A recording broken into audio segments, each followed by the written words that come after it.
परीक्षा पे चर्चा का हमारा सफर अष्टलक्ष्मी यानी नॉर्थ ईस्ट भी पहुंचा और गुवाहाटी में परीक्षा पे चर्चा, और वो भी ब्रह्मपुत्रा के उस बहते हुए प्रवाह के बीच मजे से सैर करते करते चर्चा भी चलती रही।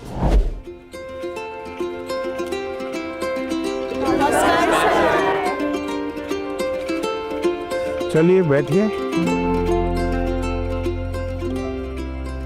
प्रणाम माननीय प्रधानमंत्री जी, हम सभी आपको एक गमछा पहनाना चाहते हैं। जरूर।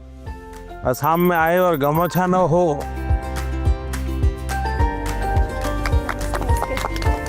वाह। उनका जो प्रेजेंस है ना वो बहुत ही कामिंग है, लाइक रिलैक्स जैसा लग गया। बैठे रहने पर जो एंजाइटी होती है सब निकल गया। उनके साथ एक साथ बहुत बातें की फिर हमने। अच्छा, आप लोगों ने परीक्षा पे चर्चा कार्यक्रम पहले कभी देखा है टीवी? हाँ सर। अच्छा, कभी आप लोगों ने वो किताब देखी? हाँ सर। Exam warrior. तो उसमें से फिर आपको पहले जो सोचते थे परीक्षा के पहले और अब सोचते हैं, उसमें क्या फर्क है? किताब पढ़ने के बाद या कार्यक्रम देख क्या फायदा हुआ आपको? परीक्षा से इतना डर नहीं लगता। आपके जो मंत्र दिए हैं ना, वैसे जैसे कि लाइक परीक्षा को एक सेलिब्रेशन उत्सव की तरह सेलिब्रेट करना चाहिए, तो अब थोड़ा थोड़ा परीक्षा की तरफ से मतलब डर कम रहा है फर्क। लेकिन डर तो घर के लोग डराते हैं ना। हाँ सर। हैं? पूछते हैं कि लाइक वो एक नंबर कहाँ गया, क्यों काटा एक नंबर। जीवन में अगर संतोष हो जाता बस बहुत हो गया, अब क्या, तो फिर जीवन में प्रगति नहीं होती। ये जीत तो रहनी चाहिए मन में, लेकिन उसके लिए मैंने मंत्र में एक बात बताई है। सर हमें किसी और से प्रतियोगिता नहीं करना चाहिए। या शाबाश। मैंने ये कहा है कि हमने लगातार खुद से कंपटीशन करते ही रहना चाहिए। कोई हमें कहता भी 99 आए, एक क्यों नहीं आया? ठीक है, उन्होंने कहा, बात अलग है। लेकिन खुद को भी पूछना चाहिए कि मेरे जीवन में ये बदलाव क्यों आया, ये कमी क्यों रही, क्या कारण था? अच्छा, आपके मन में कुछ सवाल होंगे तो जरूर पूछिए। मेरा आपसे यह प्रश्न है कि मैंने सुना है कि आप अपने रोज़मर्रा की ज़िंदगी में एक पर्टिकुलर डाइट हेल्दी रहने के लिए फॉलो करके चलते हैं, तो हम छात्र ऐसा कौन सा मैजिकल डाइट फॉलो करके चले जिससे कि हम एनर्जाइज्ड और फोकस रह पाए और हमारा सबसे बेहतर प्रदर्शन आ पाए परीक्षाओं में? हकीकत ये है कि मेरा कोई डाइट का सिस्टम ही नहीं है, क्योंकि मैं पहले अलग अलग परिवारों में भोजन करता था, तो इतना ही रहता था कि मैं वेजिटेरियन हूँ तो वेजिटेरियन खाऊंगा, फिर उस घर में जो होता था वो मैं खाता था। दूसरा, मुझे खुद को कभी पकाना पड़ता था, कभी खिचड़ी पका देता था। खिचड़ी खाते हैं नहीं हम? डाइट आपकी पसंद का होना चाहिए, यानी ऐसा नहीं दवाई की तरह डाइट नहीं खाए। तय करो कि पेट भर के खाना है कि मन भर के खाना है। आप ज्यादातर लोगों के क्या होता है, मना न करे तब तो खाते रहे हैं? अनाज जो है पेट भर के खाते हैं, लेकिन सांस सीना भर के नहीं लेते हैं। यहां उल्टा करना चाहिए। दिन में जब भी मौका मिले एकदम शरीर भर जाए इतना सांस लेना चाहिए। हो सके तो कुछ पल उसको रोकना चाहिए और फिर धीरे से निकालना चाहिए। हम लोग क्या करते हैं, खाना यानी बाकी 50 कामों में शरीर को सबसे आखिरी प्रायोरिटी देते हैं, लास्ट प्रायोरिटी। अच्छा, आप में से कितने लोग हैं जिन्होंने नियम बनाया कि हम सूर्योदय देखेंगे या नहीं देखेंगे? ऐसे कितने? सनराइज। ये शरीर को ये चीजें एक ताजगी देती हैं, एक एनर्जी देती हैं। इनको हमने आदत बनाई है, शरीर को सबसे पहले प्रायोरिटी दिलाती। सर, अक्सर हमारे माता पिता हमारे दोस्तों के साथ हमारी तुलना करते हैं, परंतु उससे ज़्यादा दबाव हम पर तब पड़ता है जब हमारे अपने घर वालों या भाई बहनों से तुलना की जाती है। तो ऐसी परिस्थिति में हमें क्या करना चाहिए? मान लीजिए कह दिया पिताजी ने कि देख तेरी बहन के अक्षर कितने बढ़िया है, उसके हैंडराइटिंग कितने अक्षर है, तो अच्छा व्यक्ति क्या कहेगा? उस बहन को कहेगा बहन मुझे सिखाओ ना मैं कैसे हैंडराइटिंग अच्छा बनाऊं। दूसरा क्या करेगा? बस ये माँ पापा माँ को बहन ही अच्छी लगती है, उसके हैंडराइटिंग अच्छे लगते, मैं इतनी मेहनत कर रहा हूँ देखते नहीं है। अगर परिवार में भी किसी एक की अच्छाई की बात होती है तो हमने उस भाई या उस बहन से उसकी अच्छाइयों को सीखने का प्रयास करना चाहिए और पिता माता को कहना चाहिए कि आपने अच्छी बात बताई, ये चीज मेरे में नहीं है, मुझे बताइए मैं कैसे इसको तैयार करूं। तो पिता माता का आपकी तरफ देखने का तो देखिए ये बुरा नहीं मानता है, ये इसमें से सीखने का प्रयास करता है। कंपैरिजन से माँ बाप ने बचना चाहिए और मैं हर माँ बाप से कहता हूँ कि कृपा करके आप परिवार में किसी के सामने उतनी तारीफ न करें ताकि बच्चे की आदत खराब हो जाए।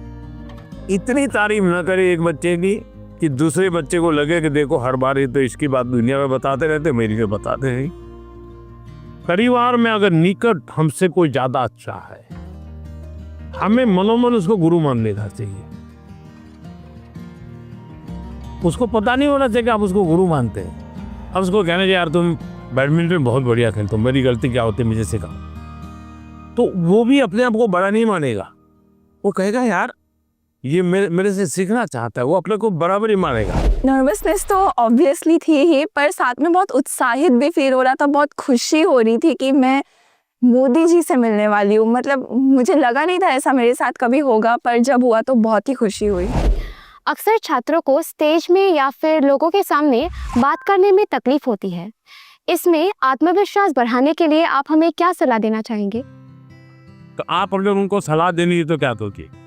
हाँ, आइए मेरे पास, आगे आगे सब लोग आइए।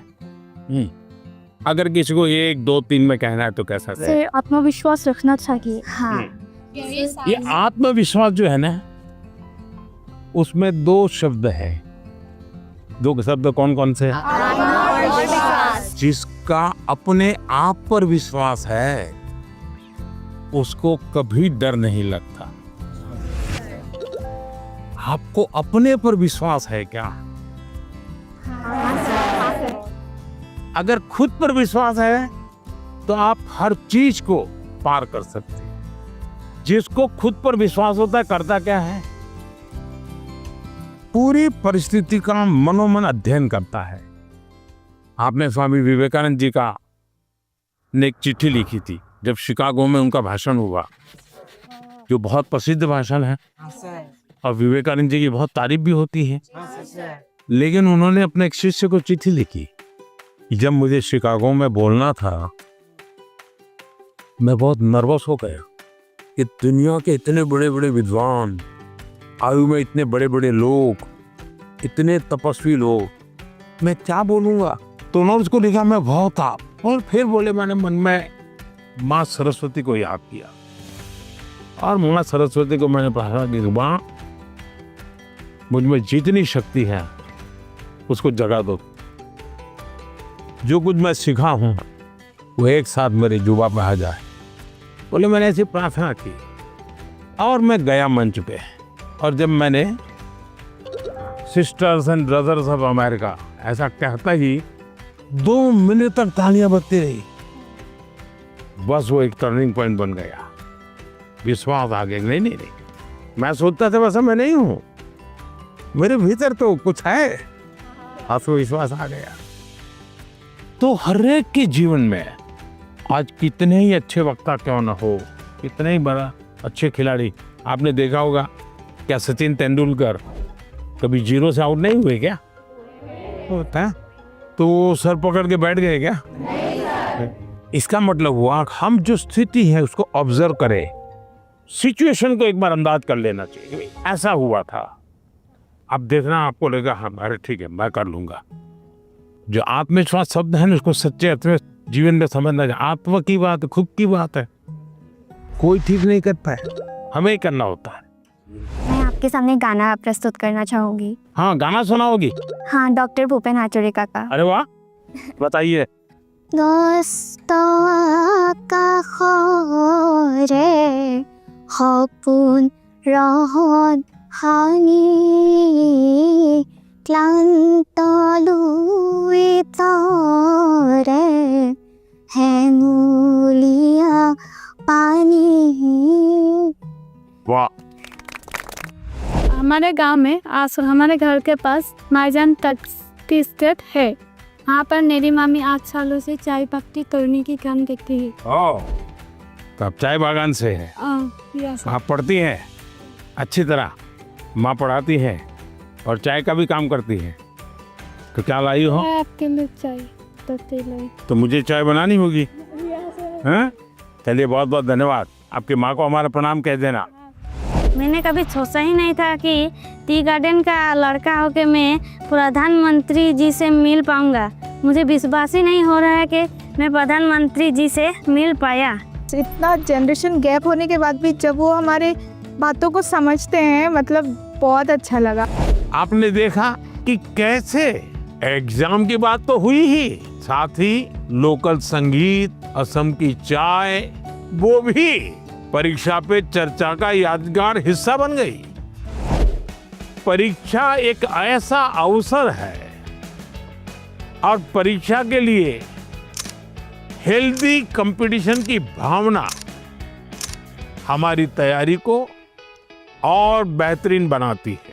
इन सभी चर्चाओं में स्थान अलग अलग थे, स्टूडेंट्स अलग अलग थे, अनुभव अलग थे, लेकिन हर चर्चा का उद्देश्य एक ही था, हर स्टूडेंट को सुनना, समझना और साथ मिलकर कुछ न कुछ सीखना। आप सभी को मेरी बहुत बहुत शुभकामनाएं। बहुत बहुत धन्यवाद।